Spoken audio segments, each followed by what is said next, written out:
Bom, aí agora, a outra propriedade que vem aí da sua propriedade coligativa é a ebullioscopia, tá?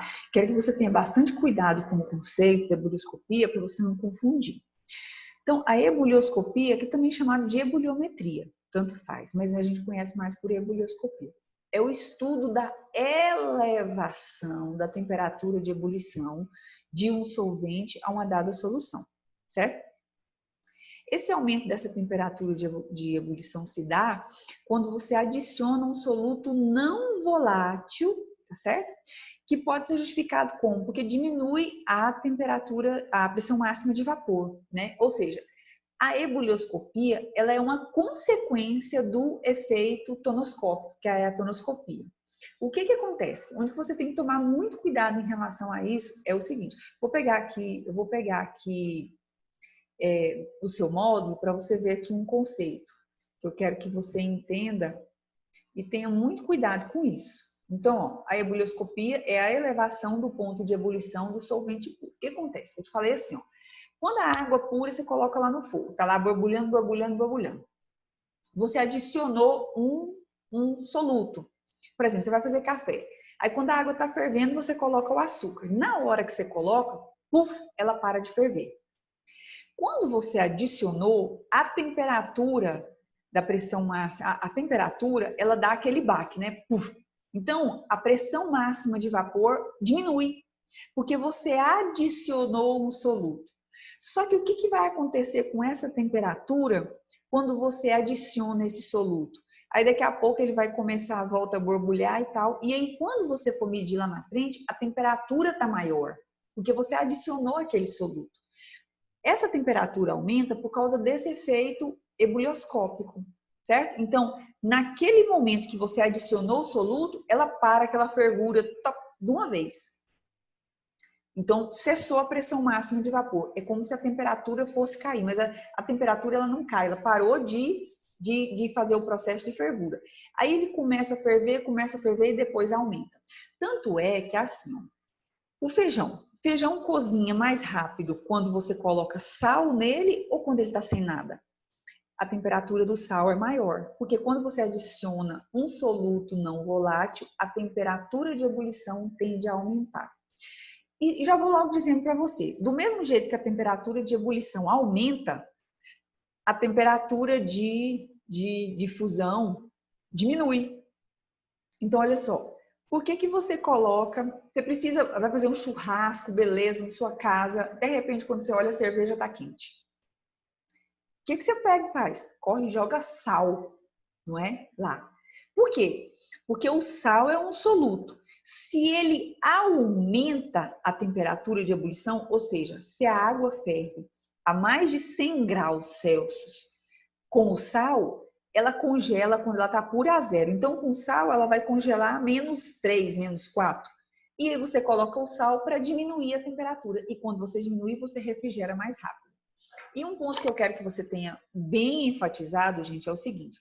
Quando a gente pergunta qual é a temperatura de ebulição, por exemplo, da água, a uma tem, e todo mundo vai falar 100 graus Celsius. Cuidado, isso está errado. A partir de agora você não vai mais usar esse conceito. Por quê?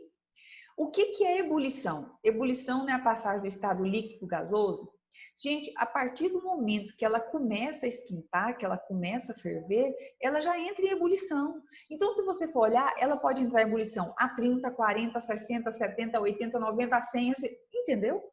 Então, na verdade, ela entra em ebulição quando a temperatura dela, quando a pressão máxima de vapor dela é igual à pressão dela atmosférica. É aí que ela entra em ebulição. Aí tem que ver o local onde está para poder ver essa temperatura. Então, esse conceito que você aprendeu de que a temperatura de ebulição da água é 100 graus Celsius, esqueça. Esqueça, tá certo? Não existe esse conceito, tá bom? Temperatura de ebulição, aí pode ser 100 graus Celsius? Pode ser 100 graus Celsius, não tem problema, mas eu quero que você fale o conceito assim, ebulição é quando ela passa do estado líquido para o gasoso. Não existe isso, tá certo? Temperatura de ebulição é quando a pressão máxima de vapor do líquido se iguala à pressão atmosférica. Pode ser a 100, pode ser a 80, pode ser a 120, depende do local onde ela esteja, tá? O que eu quero que você tire esse conceito é que temperatura de ebulição é quando ela passa do estado líquido para o gasoso. Acabou, morreu, você nunca mais vai falar isso na sua vida, ok? Então, tá certo. Uma outra coisa que eu quero que você observe aqui, ó, ele fala aqui sobre as correntes de convecção, que são muito importantes. Você aprende isso, inclusive, na física, né? Lá a questão do ar-condicionado, a posição do ar-condicionado.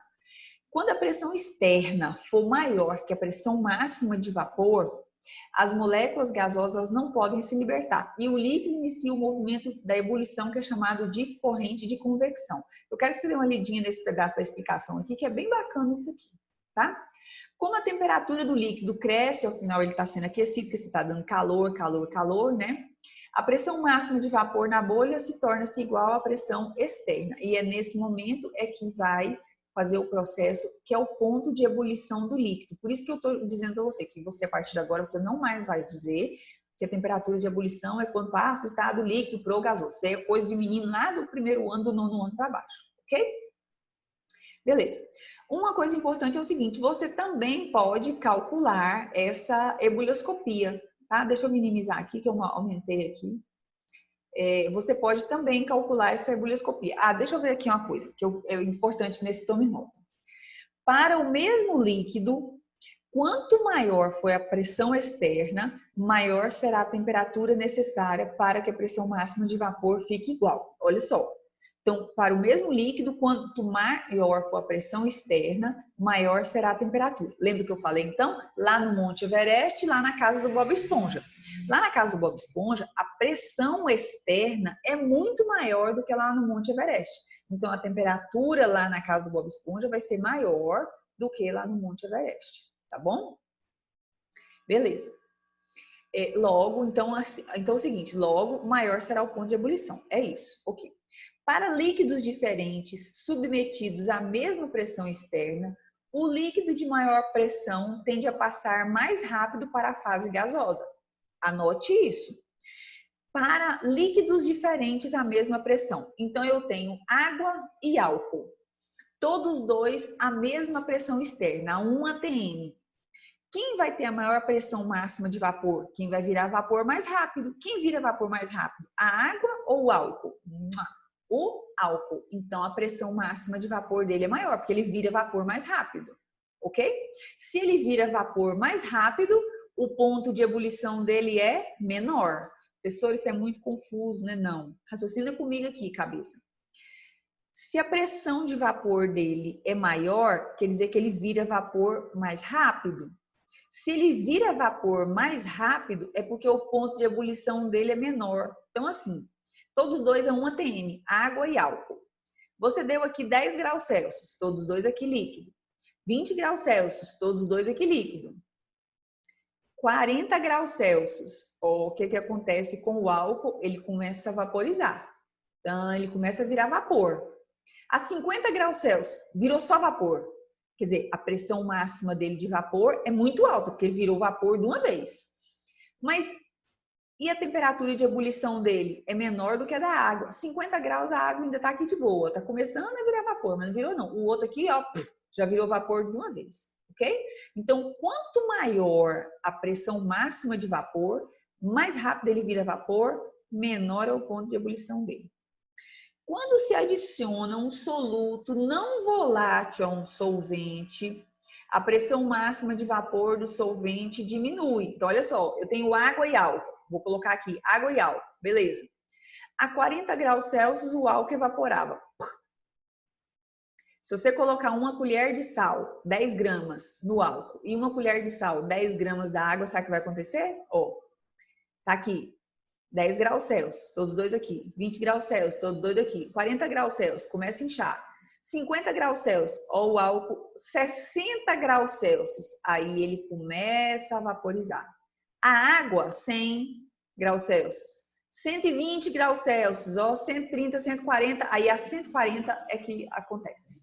Ok? E, gente, ó, essas temperaturas aí, tá tudo aqui na minha cabeça. Tô inventando tudo, viu? Vai procurar isso aí não, que isso aí tá errado. Tô aqui dando um exemplo para você. Tá? Então, olha só, quando você adiciona um soluto não volátil a um solvente, a pressão máxima de vapor do solvente diminui. Então, olha só, ó aqui o álcool. O álcool, ele é a 40 graus Celsius, ele Quando você colocou sal no álcool, ele vai demorar mais a evaporar. Se ele demora mais a evaporar, ele demora mais a virar vapor. Então, a pressão de vapor dele diminui. E o ponto de ebulição dele, aumenta. Ok? Beleza. Então, é isso aí que ele vai falar aqui. Vamos ver agora como é que ele faz o cálculo para você da sua ebuliometria ou ebulioscopia. Então, você tem aqui o efeito ebuliométrico, que é o ΔT, é o alfa vezes a sua molalidade. Eu quero que você entenda aqui o que é esse que ele colocou aqui para você. Ah, ele nem especificou que não esse alfa aqui, mas ele só é assim, ó. É porque o efeito ebuliométrico é proporcional aqui à sua molalidade. Então, eu tenho que a variação do seu efeito é igual a constante ebuliométrica vezes a sua molalidade.